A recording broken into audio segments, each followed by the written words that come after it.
Hey everyone, I'm Kenny Willenberg with A2K Allegiance to the King. I just wanted to share a short message today with you about the fatherly love of God.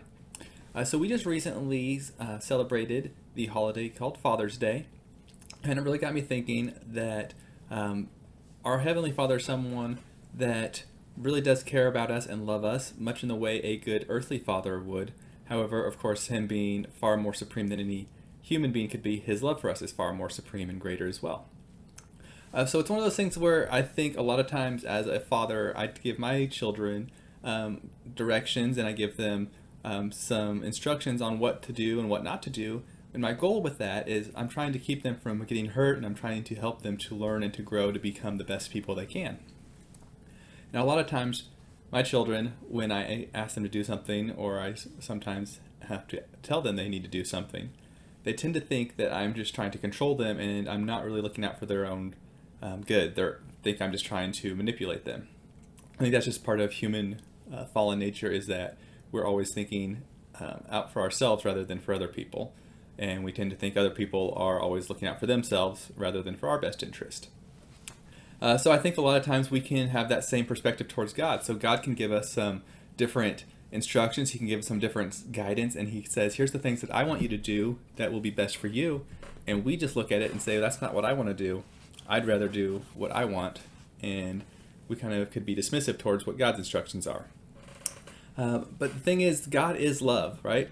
We read that in 1 John chapter 4, verse 8. And it says, for the one who does not love does not know God, for God is love. Wow, I mean, right there, it just clearly says God is love. Really no way to get around that. So one of those things, though, do we really understand what love is? And do we understand what fatherly love is?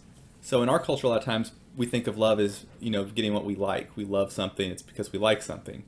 But God's love is beyond that. God's love is not only just caring for what's best for himself, but also what's best for everyone involved in the situation, including us. And part of that is giving us commandments. Also in 1 John chapter 5, verse 3, we read, for this is the love of God, that we keep his commandments, and his commandments are not burdensome. Wow, did you hear that? His commandments are not burdensome.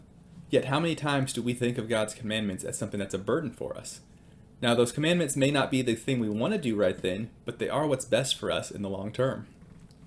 A couple examples of this, as I was thinking along these lines, was how I relate to my children. So a little while back, I was going outside to cook us some dinner on the barbecue grill, and my daughter Isla came out, and she's always wanting to help and be involved with everything. So I gave her some clear instruction. I said, stand back from the grill. You can watch and you can be here while I'm grilling this food, but you cannot get too close, and definitely don't touch the grill because it's very hot and it will burn you and it will hurt. She says, okay, I won't do it. I won't touch it. So going along my way, I'm getting ready to put some food on the grill. I take the lid off. I've got that in one hand, the grill lid in one hand. I've got some food on the other hand that I'm getting ready to drop on the grill. Isla sees her opportunity, says, oh, he can't stop me right now. So she runs up while both my hands are full, touches the side of the grill real quick. Instantly, she screams and cries and says, ow, ow. And I'm kind of frustrated because I had just given her very clear warning not to do that because I didn't want her to get hurt. So I said, Isla, why did you touch it? I just told you not to do that. And she looks at me and she says, I'm sorry, I didn't mean to. I'm sorry. See, she's sorry and she's hurt. And that's exactly what I was trying to prevent. But she's almost with the attitude of she thinks that I'm mad at her because she disobeyed. And that's what she's sorry about. And it's true, she did disobey, but the reason I had given that order to start with was I didn't want her to get hurt, because I care about her, I love her. I wasn't trying to control her, I wasn't trying to manipulate her and keep her from having fun. She thought maybe that was the case, and I was trying to keep her from having fun of touching the side of the grill. She quickly learned that's not what the case was. Another similar situation, we were at the grocery store, and in our family we've been trying to eat healthier, more fruits and vegetables, less junk food, chips and that type of thing. Anyway, we're going up and down the aisles, and we happen to go down the one aisle that has chips on one side.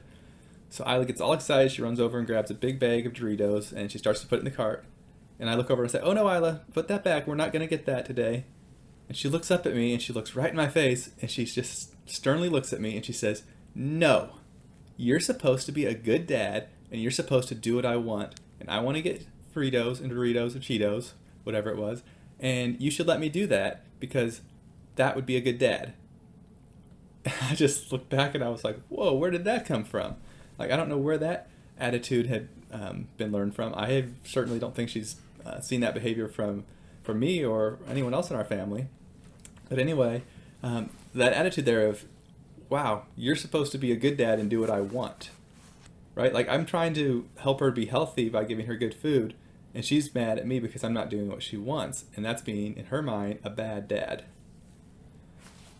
Now, it seems kind of silly, a bag of Doritos or whatever it was, but a lot of times I think we can have that same attitude as followers of Christ and of God, his Father, when we're given commandments and rules to live a Christian life, things that are going to be for our benefit. We can look at those and be like, no, that's not what I want. But we really need to step back and realize that God is a loving Father.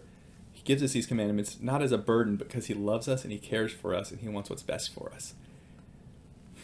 When we really have that mindset and we approach the scriptures and commandments with that attitude, I think will help us to have a more clear vision and a little bit more receptive heart towards those things.